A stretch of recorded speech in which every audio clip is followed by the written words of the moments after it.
Another mainstream adoption of cryptocurrencies, and this time it is MoneyGram getting in on the action. Shares of MoneyGram climbed the most in 10 months after saying it was working with the blockchain startup Ripple. It'll be testing the use of cryptocurrency to move funds. Let's bring in our Bloomberg editor-at-large, Corey Johnson, who is in New York, who's been covering this story. So they mentioned speedier transactions here, Corey. What does this mean? So when I first ever heard about Bitcoin, when I first thought about Bitcoin, I think for a lot of people, their first notion of Bitcoin and then later cryptocurrency and blockchain, you got to think about the business of Western Union and MoneyGram, moving money across borders, getting it there quickly with lower fees. If you are a foreign worker working in the U.S. and you're trying to get money home to your family, you go to the 7-Eleven and try to transfer money using MoneyGram, using Western Union, a Western Union store. The fees are enormous and outrageous, and the process is slow. The idea that you could move money like you could move email is a dream, and that's what Bitcoin seemed to promise. That's certainly what Ripple seems to promise. MoneyGram and Ripple are absolutely in competition with each other. To see these two businesses come together and see MoneyGram look at a way to move money faster is an amazing thing. It will give them a leg up over competitors like Western Union, but it also massively erodes their business model. It's interesting to see these guys, I think, probably smartly recognize that they've got to get ahead of this train or they're going to be under the tracks. So, we've spoken to the Ripple CEO recently. Let's take a listen to what he had to say about the future of cryptocurrency as he sees it. There's no doubt 2017 has been, amongst other things, the year of crypto.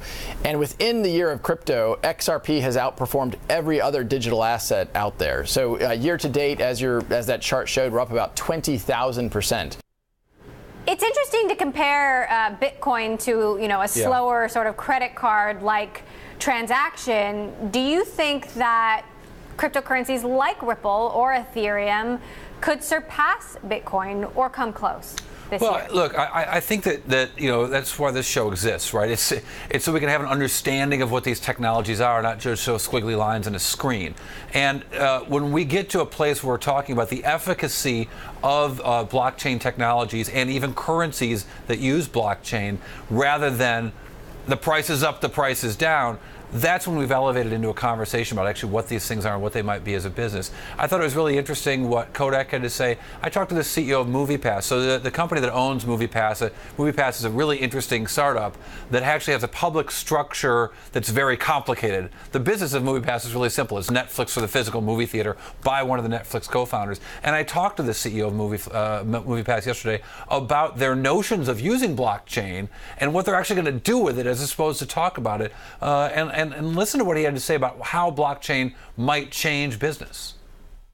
It is. Is it 20% more valuable than it was yesterday? It's worth more I think the public doesn't quite understand that we're on the verge of disrupting the whole way, not only the way you go to movies, but the whole distribution of content.